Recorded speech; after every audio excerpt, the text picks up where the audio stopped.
This is our last resort. Dave Roberts didn't say those words lightly. He didn't say them with the tone of someone making a routine roster adjustment in late May.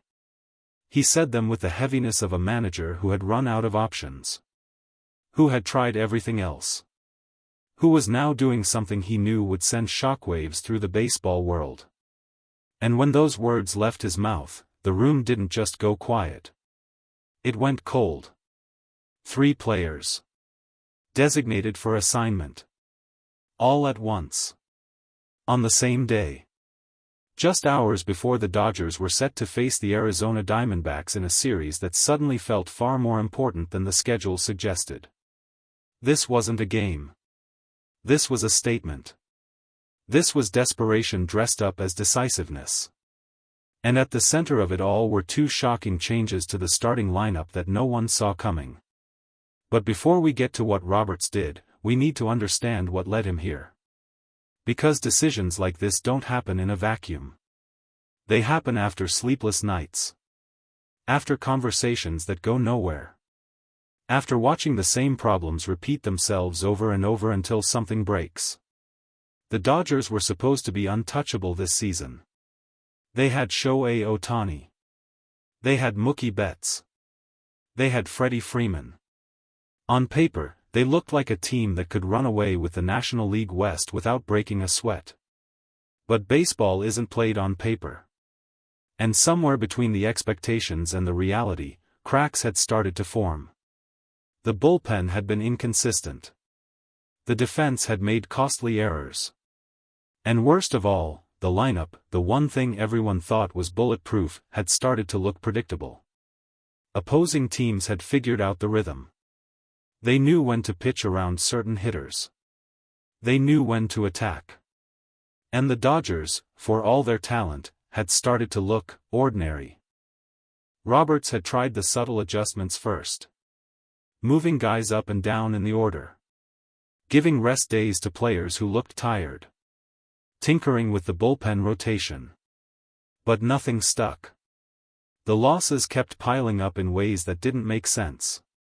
Close games that should have been wins. Leads that evaporated in the late innings. And every time it happened, the same question hung in the air: what is wrong with this team? Then came the decision. 3 players designated for assignment. And 2 changes to the starting lineup that made everyone stop and stare. The press conference was scheduled for 2 p.m., just 4 hours before first pitch against the Diamondbacks.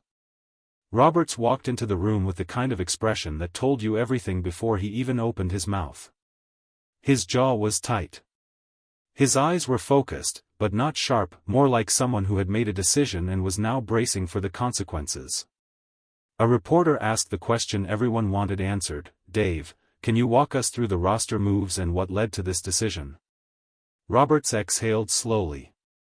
He placed both hands on the table in front of him, fingers interlocked. For a moment, he just stared at them. Then he looked up. "This is our last resort."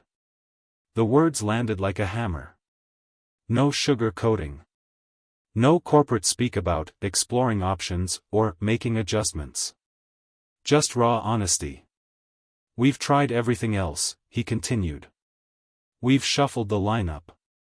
We've had meetings. We've worked on the mental side, the physical side, the tactical side. But at some point, you have to stop talking and start acting. And that's where we are now." He paused, letting the weight of that settle. 3 players have been designated for assignment as of this morning. And we've made 2 significant changes to tonight's starting lineup. Changes that I know will surprise people. Changes that might even upset people. But these are changes we believe give us the best chance to win. The room erupted with questions, but Roberts raised his hand. "I'm not going to name the players yet. You'll see it when the lineup card is posted. But I will say this: these weren't easy decisions. These were gut-wrenching decisions.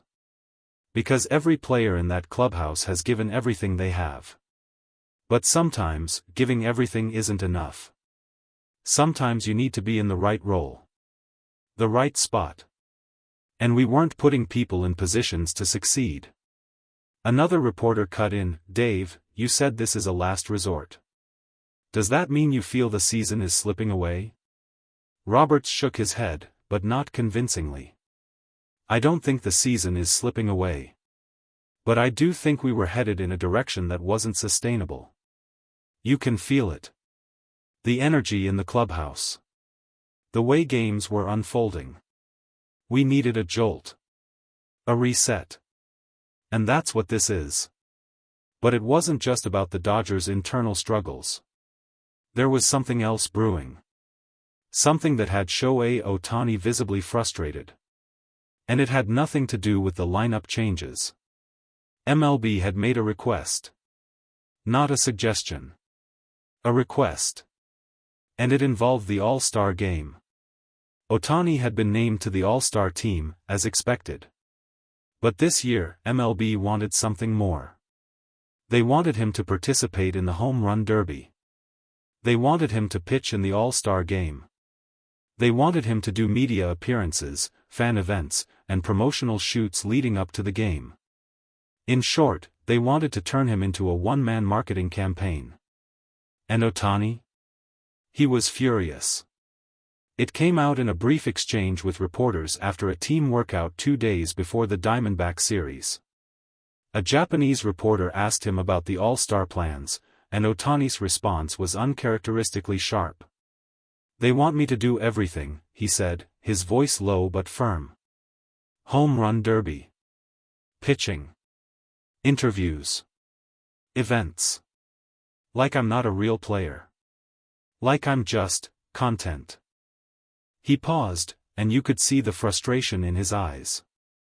"I respect the All-Star game. I respect the fans. But I'm not a circus act. I'm a baseball player. And right now, my focus is on winning games with this team. Not on putting on a show for MLB's sponsors." The words were measured, but the anger was clear. This wasn't about ego. It was about respect. About being treated like an athlete, not a brand asset. And when Roberts was asked about it during that same press conference, his answer was equally pointed. "Shohei has every right to feel the way he feels," Roberts said. "MLB has built an entire marketing campaign around him, and I get it, he's the biggest star in the game. But he's also a human being. He's also someone who's trying to help this team win a championship. And if MLB wants him to be at his best in October, they need to stop asking him to be a superhero in July." The room went quiet again. Roberts had just pushed back against the league. Publicly. And everyone knew it. But now, back to the lineup. When the starting lineup was finally posted, 2 changes immediately stood out. 2 changes that made no sense to anyone outside that clubhouse. Change 1, Mookie Betts was batting 6th. Not 2nd. Not leadoff. 6th. Betts, one of the best hitters in baseball, a former MVP, a player who had been the engine of this offense for years, dropped to 6th in the order. The collective reaction from analysts, fans, and even some players was instant. What? Change 2, Shohei Ohtani was not in the leadoff spot. He was batting cleanup. And playing center field. Not DH. Not first base. Center field. The Dodgers were putting their $700 million man, who was also scheduled to pitch in 2 days, in center field. Against the Diamondbacks. In a game that suddenly felt like it carried the weight of the entire season. Roberts was asked about both moves immediately. Why Mookie at 6? Roberts didn't flinch. And Ohtani in center field? This time, Roberts smiled.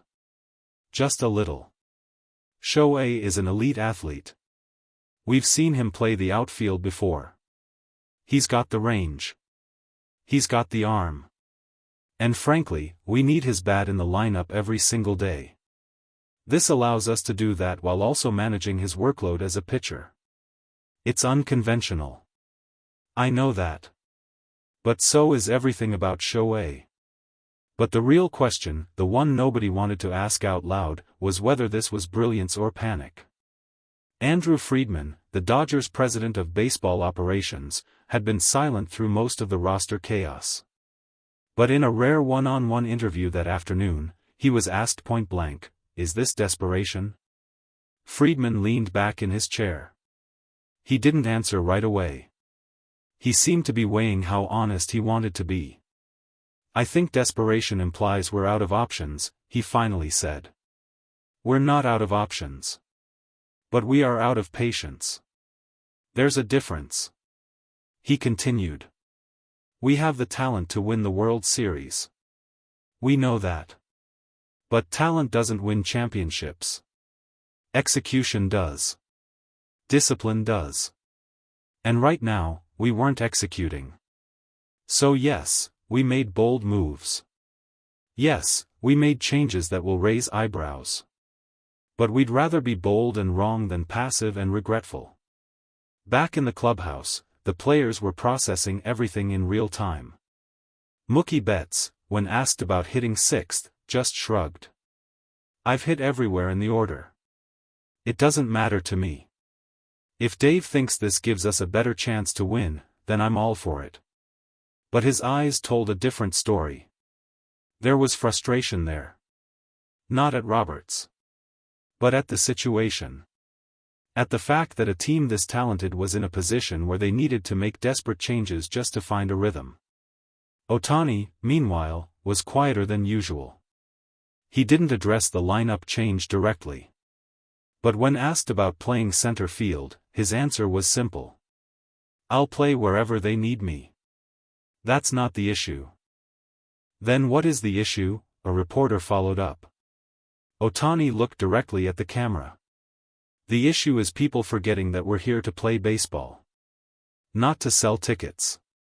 Not to make highlight reels. To win games." It was the most pointed he'd been all season. And it was clear that the frustration wasn't just about MLB's all-star demands. It was about everything. The pressure. The expectations. The constant noise. As first pitch approached, the Dodgers' dugout had a strange energy. It wasn't confidence. It wasn't fear. It was something in between. Determination mixed with uncertainty. A team that knew it was talented but wasn't sure if talent was enough anymore. Roberts stood near the top step, arms crossed, watching his players take the field. Someone asked him one last question before the game started. "Dave, if this doesn't work, if these changes don't produce results, what's next?" Roberts didn't turn around. He just kept staring at the field. "Then we'll find out just how deep we're willing to go." The game was about to start. 3 players were gone. 2 shocking lineup changes were in place. Ohtani was angry. Roberts was out of options. And somewhere in the Arizona heat, the Diamondbacks were watching all of it unfold, knowing they were about to face a Dodgers team that was either about to explode or implode.